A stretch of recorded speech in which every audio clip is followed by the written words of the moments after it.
welcome back to another hot episode of I'm Here For It, the podcast, where you will never see our hands empty because we're always pulling another woman up. With that being said, I want to begin your day with a thought.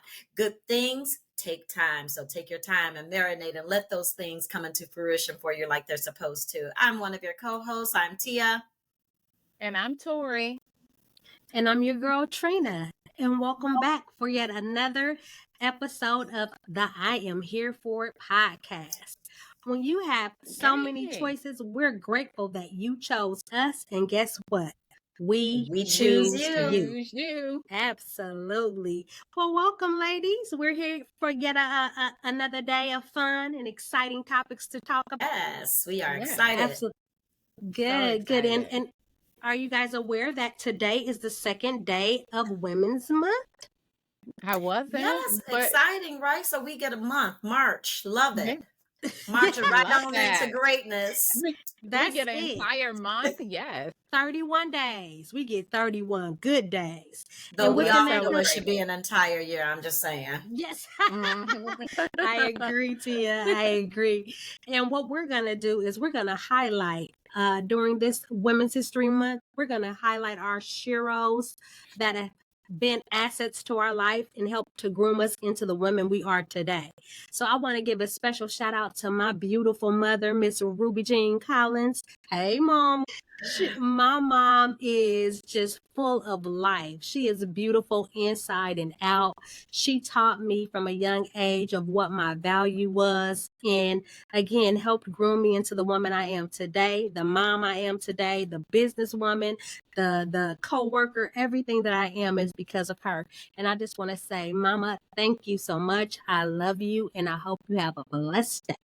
Yes, I thank your mama too, because honey, she puts her foot in that spaghetti dish that I still need the recipe. Call me Miss Ruby.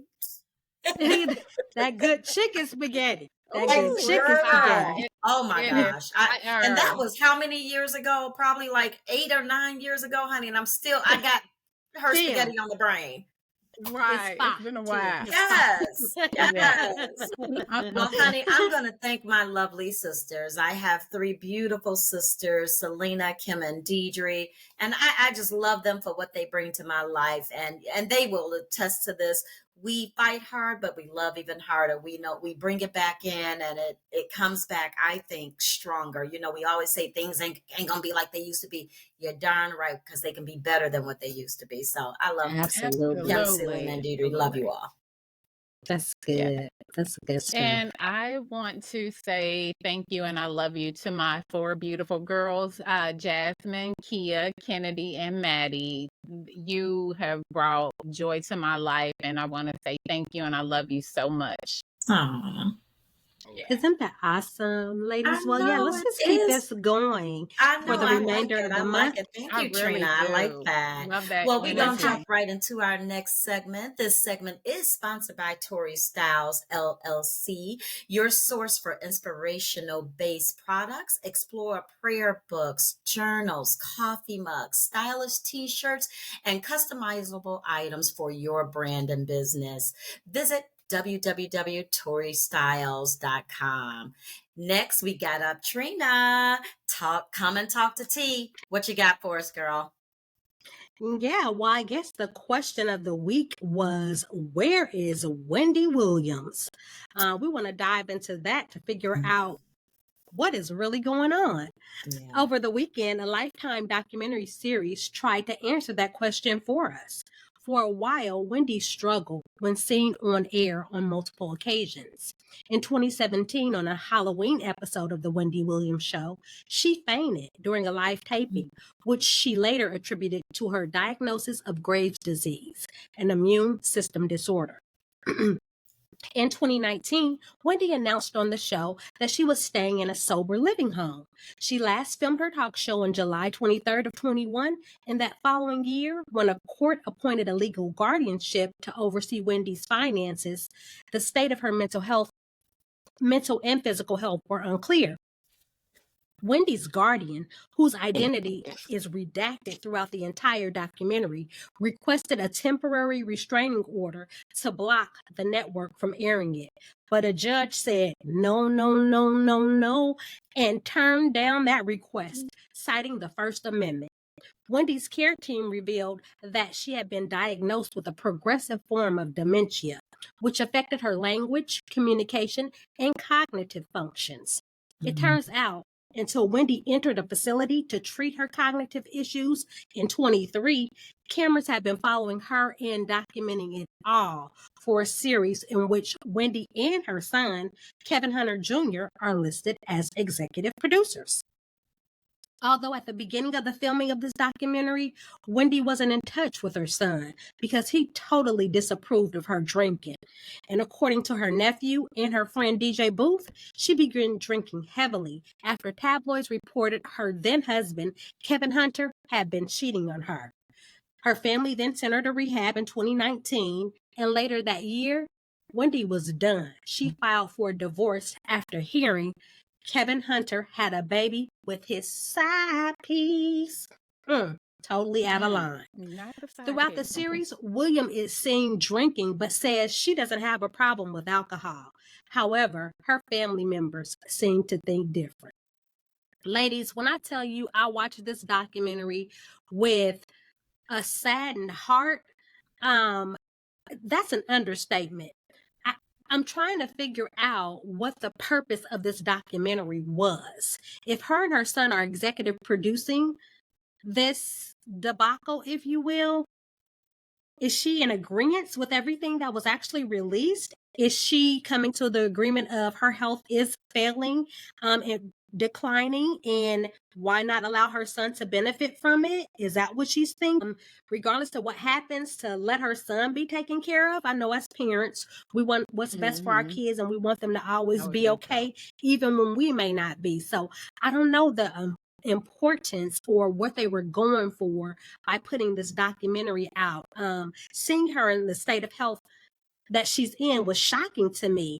If she were in her right mind, would she want that footage to even be released? I mean, we're talking about Wendy. She pulled that wig off and, just revealed to herself to the world, everything that she's going through. And I'm wondering, if she were the Wendy that we're used to, would she have wanted that to be displayed like that? In her current position, it appears, her family may be the best option when it comes to being a caregiver, because they're going to hold her accountable. They know what she's gone through. They know where she's been, and they know her actions that led up to this point. So they're not going to let her walk down that same road. Now, if y'all watched, when Wendy was in her right mind, she knew who she could and couldn't try, right? She would I don't know where this alcohol, she kept getting all these bottles of alcohol to her, where she would literally finish a whole entire bottle of alcohol locked up in her room. So who was enabling her, contributing to the decline of her health? It's just really crazy. But at the same time, Wendy was still being Wendy. She was throwing all kind of Wendy Williams, how you doing, shade, calling people names, asking the nail tech, are you stupid?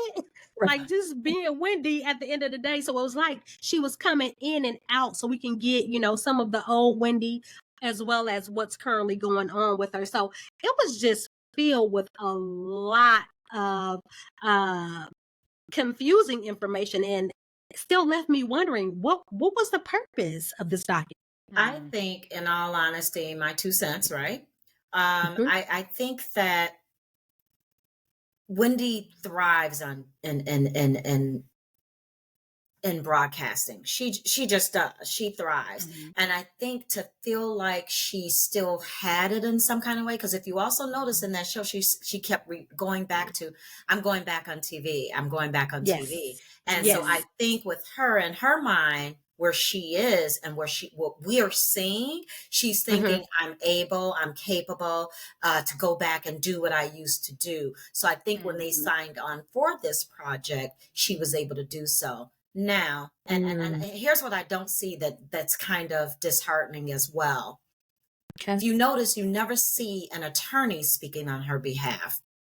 Have you all Right. peeped Nope. that? You see No. her Yeah. son, you Mm-hmm. see her Manager, manager, her and you PR see a person. publicist person. So right Mm-hmm. there, not even with her son, because I think her son has her best interest, but the people that Mm-hmm. are paid, they're always going to be your yes people. They're never Absolutely. gonna, I think, lead you the correct way, because they have to think about it. If they say she's too sick to air, guess what? That means their job is gone. That means they're not getting paid, right?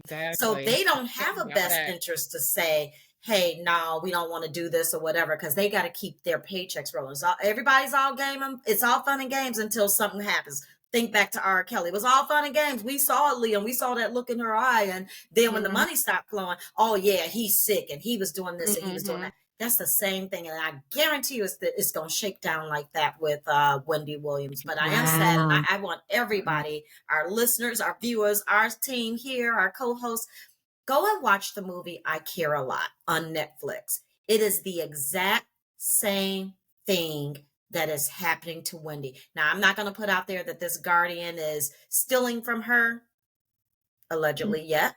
Yeah. But I am going to put out there that maybe, what these guardians, you get a good look at what guardians are supposed to do and what they're not supposed to do. And I just do not agree with anyone having willing, able-bodied family members and the government stepping in over their life. I'm not down with it. Yeah. Britney Spears fought for Right. it. With her dad, even though it was her dad, but she had to fight for that. But imagine the Right. government coming in and taking over our lives from our spouses, our children, or what have you. How dare you? In fact, I trust you Right. less. And if somebody's Right. going to steal, I want it to go to my family, not to Exactly. somebody's hands who know nothing about me, who are just making the decision on how I spend my money, how my son gets my money, how my sister gets my money, or how my brother or my nieces and nephews, and I think her niece said it perfectly with that Oh, yeah. publicist. She was Like, on she it. thinks she knows Wendy She better said, than her. You Right. she's don't. like, no, I don't trust She her. said no. I don't even want to be in the same room with her. Wow. Baby, she Yeah. shut it all the way down to the Yeah. devil. Like they said, when you go Absolutely. low, she went down there and said, hell no, we're not doing I'm it. not doing it. Mhm. Nope, I'm not I'm doing it. not. And and that's a good point, Tia, that you bring up about Britney Spears, because I'm wondering, what is it that we're missing? Now, we know, like you said, Britney Spears' dad was over all of her finances and everything, but she was also diagnosed with some type of, I don't know if it was bipolar, whatever. I don't know her exact diagnosis, but I don't think that she was mentally capable of handling her finances, right? But they didn't take it from him and give it to somebody else outside No, the no, no, family. no, Who no. did You're it? right. You're right. Right. No. And they gave it to the family. So this is what I'm saying. First of all, what happened to get us to this point? Why Mhm. is it that they don't feel, well, they being the government, whomever put this guardianship together, that they don't feel comfortable with allowing her family members, who's perfectly capable of assisting her dad, her sister, even if it's not her son because he's a little bit younger. I get it. Right. But she still has a sister. She still has a Mhm. brother. She has a dad. So why wouldn't that be the next of Mhm. kin to take over her finances? Is there something that we're Right. missing? We Right. probably are missing something, but at the end of the day, no government body, unless she had none of these family members, okay? Exactly. No government Exactly. body should be able to come in and say, hey, Trina, you ain't good enough. You ain't doing it. Tori, you're That's not what good I'm enough. You're not doing it. saying. That's a Exactly. problem for me, especially as it Yes. pertains to she is a Black woman. I don't like the fact that you are taking from her. And okay, her son is 22. Kevin may not be ready to handle something, millions of dollars on her behalf. But again, Okay. I'm sure if Wendy was in her right mind, she put her son as power of attorney, put somebody to Right. then watch him and help him. But you taking it away from them entirely, something's very fishy about Exactly. that. I Something's guarantee you. wrong. I Something Very is was definitely definitely Very wrong. fishy. Maurice, And this girl in I Care a Lot, I'm going to tell you what she was doing was taking this and she was enriching herself. This is why I say we got to be very careful. Watch this story and you're going to be like, wait a minute. And I'm going to say something else. We as Black people need to go to her, like people were chanting for Britney. We need to go cheer for Wendy, because there's no way a government body of any kind should be over her finances other than her family. And they're not telling her family where she is. Who does that? That's Yeah, something that very suspect. My family can't even come check on me and see me unless she initiates when she's not in her right mind to initiate, possibly. No. Yeah, that we missing a lot. We missing yeah. some stuff, ladies. And We're unfortunately, missing it something. sounds scary. And It does. if you're allowed to do that to Wendy Williams, what will they do to the next black woman or man out there? It's scary. With money, with With money, resources, exactly. because that's what It, they're gonna do. They ain't gonna do it to little old me, but mm, they gonna do it to somebody with money and governing, and then you're not there to watch over. Like you, I think somebody said that. Who's watching the guardian? Who's guarding the mm, guardian? Yeah. that Who's part. guarding the guardian? Like, how Yeah. do we know that they're being held accountable? Do we know that they're Mm-hmm. stealing or Absolutely, not? Mm-hmm. Yeah. absolutely. Yeah. Yeah, that's Well, scary. that is very scary. Well, that's all that we have today for Come and Talk to T. Until our next episode, please stay in the know, everybody. Up Yeah. next, we got the beautiful Miss Tori with her Behind the Makeup segment. What you got for us today, T? Well, this is our listener letter segment. And first and foremost, I say it all the time. We are not doctors. We're not therapists. We are just women out here who are giving our opinion. So sometimes you can take our opinion, but there's times where you may need to get a little counseling. But I will go ahead and read this listener letter. Dear, I'm here for a podcast. I recently saw my best friend who is married out to dinner with another guy. I was furious because she knows that my husband has cheated on me for the past year and the pain that it caused. How do I tell her that she is basically the other woman and that my husband is cheating on me? While I'm dealing with infidelity within my marriage, I feel like I also have to cut her loose because she is per- perpetuating the exact same thing that is happening to me. Um, hmm. You know what? I went through something similar to this in life. And when I look back on it, I will say that because you're being cheated on, you are projecting your feelings onto your best friend. Because one, you saw your best friend out to dinner with another guy. You don't really know that she was cheating because it doesn't sound like you've had a conversation with her about this other guy. And then the other thing is you're saying that your husband has been cheating on you, and you haven't had the conversation with your best friend on this topic. And you're accusing her of being the other woman. I can only go by what's being stated in this letter. Absolutely. But so I don't have all the facts, but since I was in a situation similarly back in the day, I thought I had everything all worked out about how life should be and how things should go. And a lot of times when things were going wrong in my life, I felt like I couldn't be around people if I was being cheated on and my friends were cheaters, or if they cheated, I couldn't be friends with them. Well, the thing about that is, you never know why the other person is doing what they're doing without having a conversation with them. So if your friend is cheating, you don't know why she's cheating. Really, that has nothing to do with your situation. Your situation might be apples, her situation might be oranges. And I Absolutely. will say this too. You're going through it, but it's a situation that you're going through, and hopefully you'll be able to work past that situation. But never be judgmental. And I was judgmental.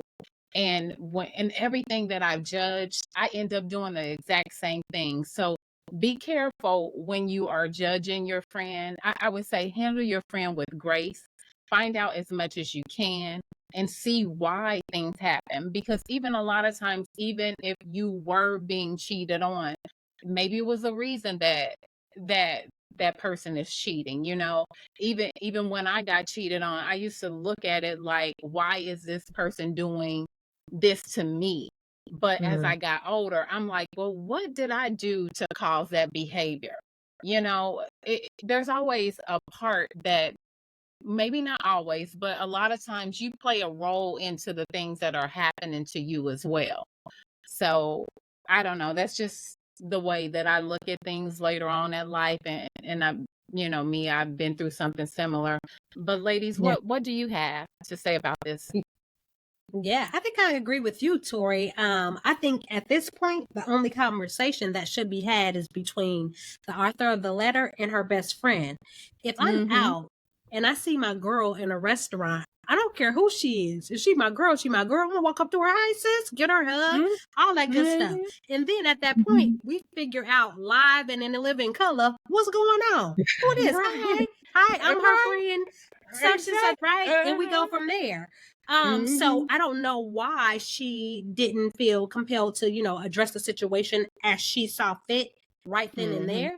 Because she But just okay, so she just automatically assumed. Now, what if that was her coworker and he was going through something with his family, and he just was taking her out, or she was taking him out to have conversation to help get him through whatever they're going through? I would say don't automatically assume because you're experiencing your experience with your husband, that doesn't mean that she's doing the same with her. So the only conversation that should be had at this point is between the author of the letter and her girl. Like, hey, girl, what's going on? I saw you with such and such on the other night. What's going on? I'm going through some stuff, and I don't want to automatically assume that that's what you're doing. But that doesn't feel good. So I wouldn't want that to happen to you, or something to that effect. But but she needed to allow, like Tori said, some grace and find out before you just jump or whatever. So that's what it sounds like she missed to our listener letter. You missed some key nuggets in there to help you discern what was going on. So that's a good letter, though. I like that, and that was really a good one. Yeah, absolutely. Okay, well, wonderful. Well, ladies, we're going to jump right to our main topic today, and it is a juicy one. We are going to jump right into who in the heck is Risa Tisa. And honey, she has taken the internet by storm, and I am here for it. The reason being, are you all familiar with the Risa Tisa? You saw the video? Well, give us a little background for those who might not. So Risa Tisa basically got duped. Nothing different than other women or men who have gotten duped before. But more importantly, she got duped, and she kept going in for buying into his lies and stuff, and not seeing the red flag sooner is what I would call it. What I love about her, she had the guts and the wherewithal to tell her story and share her story, so that other people would not go through what she went through, and maybe kind of allow, sounding that alarm on letting you, hey, catch a red flag sooner than later. That way she could, you don't have to go down this whole rabbit hole of things where he took her. And one of the things that, one of the early on red flags that I saw before she even they moved in together at the height of COVID, when COVID was just beginning, they were deciding on who they were going to live with. Well, first of all, if you go back and you watch it, it was too soon. It was too soon to be moving in with him. And had she been paying attention with that, and Risa Tisa, to you, sweet baby, or anybody that's logging in or commenting on our show, this is not our platform to say that we are going to use her. We're going to talk about her and beat her up for her choice, because all of us are Risa Tisa at the end of the day. Right. But more importantly, I've been cheated on, I've been lied to. Exactly. Absolutely. But pay attention to your signs, because the early one that I would have caught, if he had all this money and was played in this league of football, she should have caught that. Because why does a man who has all this accessible money, or it's in a offshore account and all this other stuff, he was living in a studio, so there should have been no decision of where to move, because he lived in a studio, he had all this money, and he was living in a bad part of town in Georgia. So those things did not add up to me right there. That would have made me go, wait a minute, something's off here. What you think? Well, no, I was thinking that he lived his studio was in a nicer part of Georgia. Oh, it was? Okay. Yeah, it was supposedly Sandy Springs, Roswell, right? Oh, that's That's a good. nice area. You know, studio Hmm. over there would probably cost you a little bit. So Probably about that 2,500. right. So you would think that that might not have been a red flag, you know. Well, yeah, because didn't she say she went to it? And because she said, and I'm Maybe I missed paraphrasing that. here, but I remember her saying something about we went to his place. And I don't know if she said it was nice or not, but she then said they went to our place, and she said, well, where are we going to stay? And she said, of course he's going to say, stay at my place. Now, could that have been just for due on space, you think, Maybe or? space. Yeah, a studio is smaller. So I don't know. Maybe, but don't quote me on it, guys, because I might have missed that. It was 50 episodes. So I Right. thought I thought it was Sandy Springs, Roswell. If that's the case, I wouldn't think that that's a red flag. And during COVID, you know, you want to quarantine together, but But with it somebody was you kind don't of really soon. know? It was too soon for me, but go ahead. Go back to one of the other things that you thought was a red. For being transparent. And Tori, thank you for being transparent at your listener letter, because that's what it's all about. That's what stops us from Yeah. getting Mhm. duped, getting Right. used, getting cheated on or whatever. When we're Right. transparent and, hey, this is what's happening to me, and if this man can do it to me, he could do it to you. I love that, because Absolutely. now we're looking out for our sisters, right? More Yeah. Yeah. importantly, what I did not like after the fact. So she's done. She's still telling her story, basically, right? And she's going to be on Tamron Hall on Monday. But some of the pot shots that we're taking as women, well, and I think everybody agrees that thank you so much, because you're telling my story, or it'll make me watch out for what I'm going through. But women that are saying you don't look like you could date a VP. First of all, right there, we're giving too much credit to men, because a lot of the VPs I've seen, they ain't all of that either. So to say that she's not worthy of a VP is foul within itself, you know, because like I Right. said, all these men are not VP's material either. They don't look. And who's to say, why are we assigning what a VP should look like, or a CEO? Mhm. That's where I that comes agree. in, that judgment piece. The other part that Mhm. I didn't care for was Charlemagne the God calling her a big back, or saying she Mhm. had, making reference of her being a big back. We get so sidetracked. Somebody could say one thing and we get sidetracked. We're not talking about her big back or anything like that. We're talking about this man being a pathological liar. Mhm. This man, like, he didn't steal anything from her, I don't think. But, you know, the Oh, fact that he's taking from her is a problem for me. What you got, Trina? Yeah. So, full disclosure, I did not get past the second episode. I couldn't even get finished with the second episode. I just don't have the mental storage or bandwidth been with. to invest myself into this. But thank you guys for sharing. And I got a few questions to help catch me up to date, right?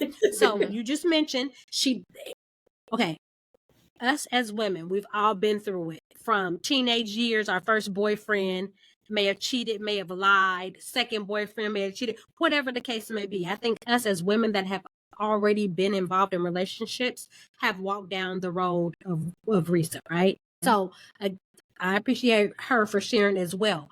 But to me, I didn't get the gist of what the guy did that was wrong. Now, wait, hold on before you guys go, because I know y'all got a That's list. okay. I don't know We everything. do. Bounce. Right. Right. And Yeah. I'm like, well, hold on, because I know it's coming. But help me to understand, if she met this man, from the time that she met him on the first date when her tire blew out, he paid for everything. It seems like he's covered everything. He wasn't necessarily taking from her money or anything like that. He was giving her the finest and promising her stuff that maybe he couldn't provide at that point. But how do you guys think that she lost? Or what did he do that was so horrible to where now this woman is at 437 million views and has created a whole life around the situation? Okay. What Tori, inspired what I got to jump I'm on this one. I'm okay. sorry, Go girl. ahead. Look, Go ahead. I'm please rolling up the do. sleeves. I'm Please putting on do. my Please boxing do. gloves, because let me Yeah. tell you, he robbed from her. He robbed her from the ability to find a real love. He had no intention on really loving her. You know, you Right. get some men and women who are out here for a game, that dating for them or marrying someone is a game, and narcissism is real. I used to think it was just a Lifetime movie myself, but narcissism is real, honey, and that's what he did to her. He held her love hostage from Yeah. her finding somebody that could truly love her for who she was and who she is. She got pregnant by this guy. She lost that baby. He would tell her all sorts of lies, and they ended up getting married, which I wouldn't have married yet because she had not met enough of his family and friends. Because when you meet those components, they're also going to lend and tell you who a person is, because you get to see how they interact with their family. You get to see how they interact with their friends. And he did not give her that, but he lied. He didn't take money. He didn't take anything from her with respect to that, but he took her time. He took her energy, because she was all in. She was vested. And he took so much away from her that she could give to somebody else. He led her down rabbit holes. Oh, I'm going to give you a car, but I ain't going to give you a car. I'm going to buy you a house, but I ain't going to buy a house. And she did admit to not understanding how the housing process go, but I still don't think you need to understand how the housing process go as much as you need to immerse yourself in how the housing process go.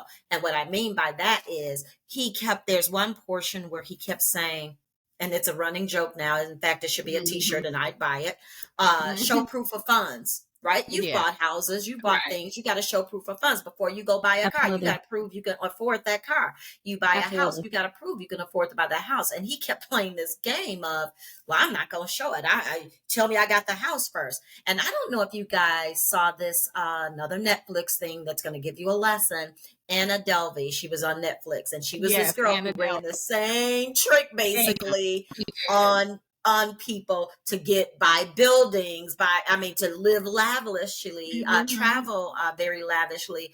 And she did the same thing. But yeah, he did take something from her. It's not always about finances. Right. Sometimes it's your mental, sometimes it's your love, it's your heart, it's your investment of what you're putting in. He did rob her. So, which leads me to my next question. Did he rob her, or did she want a man so bad that she ignored all of the red flags? Because I do remember, I think it was the first or second episode, she said she saw more red flags than a United Nation. So did he rob her? Or because we were in a COVID and I don't have nobody, and how long is this going to last? Did she just accept whatever he was giving out in hopes of something being something that it wasn't? So did he rob her, or did she give it up? I believe that she wanted to be married. That is one of the things. She wanted to be married so bad. She kept saying, I thought it with God, I thought it was my turn. You know, she thought it was her turn to be married. That was one of the things that she kept saying, that it's her turn.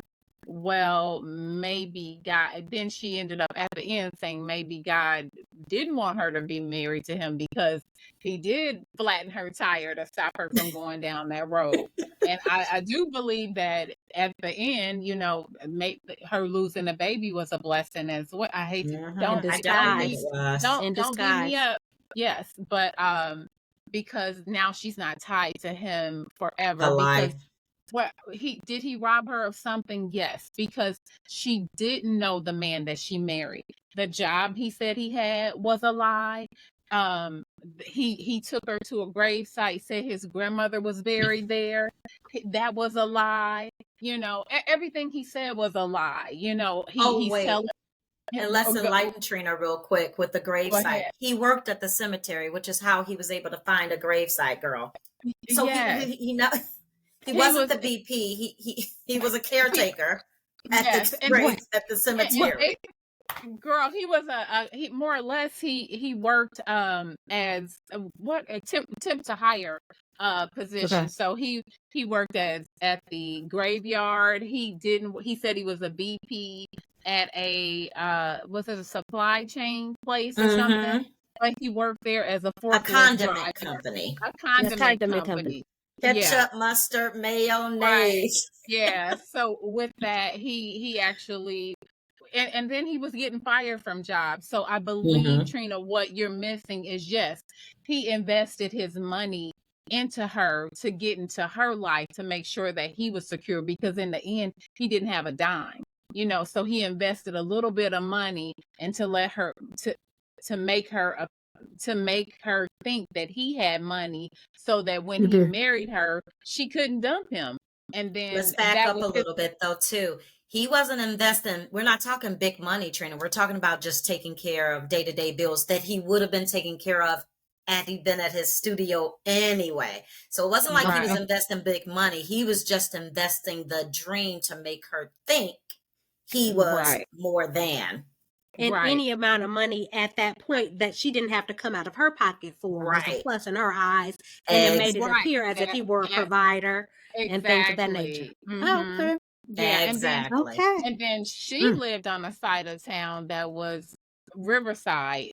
I don't know if you remember that area, but it's a lower budget area. Right. It's all right. So her rent wasn't that much. So she probably might have been paying like $1,200 for rent. So she lived on a side of town. I wouldn't call it. Look, people that live on that side of town, it's not a more expensive side of town. It's more manageable. So Yeah, so more manageable. I like that. yeah, it's a more manageable side of town. So if he moved in with her, you can manage those bills easily and not have a whole lot of money. You can pay that and work at a temp agency and still pay the bills and all the bills that she has.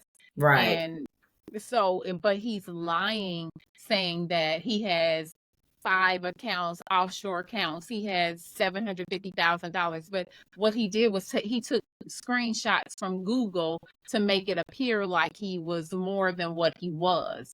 And I think that he didn't even have to do that. I think she would have been with him anyway because she wanted to be married, and she liked the things that he was doing for her. But she didn't say, buy me a $750,000 house, He buy me this volunteered. car. He volunteered, but she did say, I wanted it after he dangled the carrot in front of her. But if he didn't, it's just, I think the part that you missing from not watching it is all the lies he told and how sick you have to be. And yes, I'm saying the internet, to sit on the phone and say that you're talking to people that have been dead since 2008. You sitting on the phone every day having conversations with a brother that you haven't talked to in 5 years.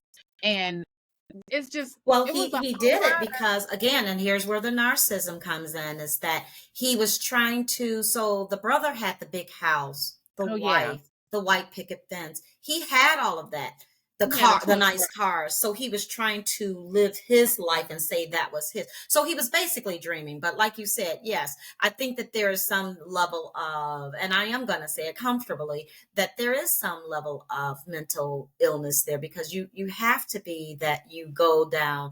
Lying to me is a sickness, just like drinking is a sickness. Lying to me Right. is a sickness, that if you feel the need to perpetuate this lifestyle that you clearly you don't even have. You clearly Okay. don't. But I'm glad she was so transparent, and now she's made exes come out of the woodwork and say, oh yeah, he got me too, or whatever. So she was vulnerable enough. And that's the only thing different from Risa Tisa and anybody else that has gone through this, is that she's vulnerable enough to put her life out there to save just even one woman. And I think she's now saved millions, or at least make them now like, wait a minute, their ears perk up and pay attention.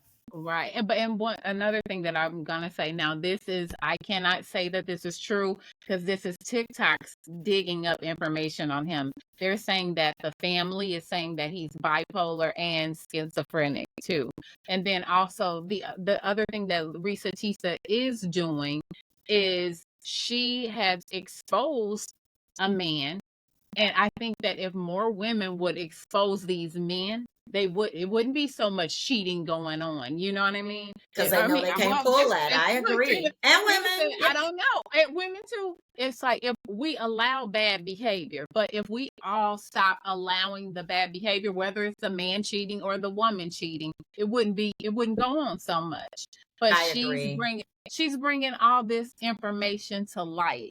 And I agree. now Because she's saying, it's making other people feel like, okay, it's comfortable to put my business out there. You know, we make we make people feel so uncomfortable with telling the truth. Like, no, you can't say that. Everything gotta stay in the house, or you know, don't be so private. That sometimes we're letting bad behavior go on that shouldn't go on. Well, And that's how they even get now, us. That's how yeah, they get us. Because if you're not talking about absolutely. it, which I think that's what he did, because remember, Hmm. Tori, there was the section when she lost the baby. He told her mother and her aunt not to come visit her. Okay, what Right. is that? Who tells Yeah. somebody that? How she gonna tell her mama not allow her mama and her aunt to come and visit her? How she She, gonna let him say that not to come visit that me? part, because I would have been like, oh, hold on, So hello, no, Erlene, you better come listen, see about me. No. and what kind of relationship does she have? I've been married since Jesus was a boy. If my Mhm. husband tell my mama, don't pull up on your sick daughter, guess what she doing? Girl, Pulling we up be even Pulling faster. up. Because what is you Mhm. telling me not they to come on see two my baby for? axles. Like, so Right. yeah, so like how did that even, like, you know what I'm saying? How did that even Mhm. work? Yeah, it's So Yeah. unfortunate. It's It's yeah, but unfortunate. I mean, she was close to her mother because at the end she called her mother when she was ready to kill him and put him out and everything, and her mother kind of said, "I'm gonna stay on the phone because I know my daughter. She ready to kill you." So you know when Yeah. she put And at the she end, did say what I do love about Risa Tisa saying, she's like, I'm going to tell y'all the good, bad, the ugly, even if it makes me look bad. And that's mm-hmm, something that a big takeaway I think people should take from that is that mm-hmm, even if it makes you look bad, think right, about, and that, okay, I'm going to go back a little bit. And this has nothing to do with this, but this is why people that are going to these tea parties or mm-hmm, women that are raped. This is exactly why you speak up so that you could right, help that next little girl, teen, woman, what have you, out of a situation. Because if I know what to look out for, stranger danger, then I know I'm not going to go near it. Our silence mm-hmm, is what's hurting us and killing us. So we need to stop as women. It's this being our women's circle. We need to mm-hmm. start speaking up a lot more and not, not to hell with embarrassment. They could say whatever. They talked about Jesus Christ, but come on, we get, let's do it. Let's each one teach one, protect one. Yep. And then another thing about lying, I'm just gonna say this. I know a lot of my friends and our friends' husband, we will say, "Oh, these men lie all the time," and baby, we laugh about it. They be lying, lying, lying, right? And I'm gonna use my kids as an example. And look, ex-husband, don't. This is all in love when I say this. My ex-husband loves to tell tall tales. Well, me and Kia, I allow bad behavior. I will let him tell a story on me in a minute, and would tell I never would say that's a lie, you know. And so because of that You let behavior, them tell us tall I tale. tell I would let him tell his Paul Bunyan of a lie, like it was okay. But what that did was my oldest daughter saw that behavior, so she allowed him to tell Paul Bunyan lies. We still let this man lie to this day. Sorry, I said I wasn't going to talk about him, but in a way, it's just he likes to tell stories. But my youngest daughter, because we divorced by the time she was 7 or 8, or separated by the time she was 7 or 8, she didn't know she wasn't raised to just go ahead with a lie. So you know what she came along, she'd be like, that didn't happen.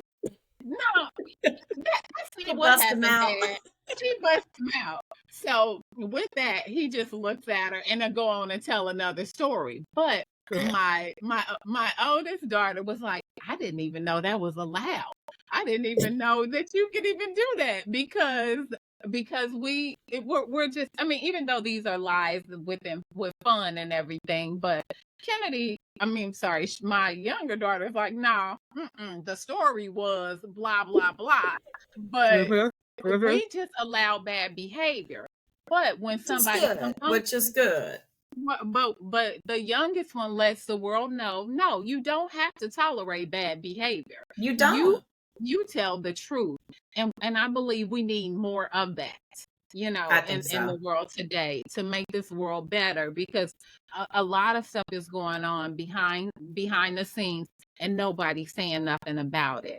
And we But need that's to. because men like us not talking to each other. Hence why he told her mama and auntie, don't go. They like us not talking to each other. Whereas if we share Mhm. our stories, and then they gonna do the same to us, which you should be. But Mhm, more important, I care about the women.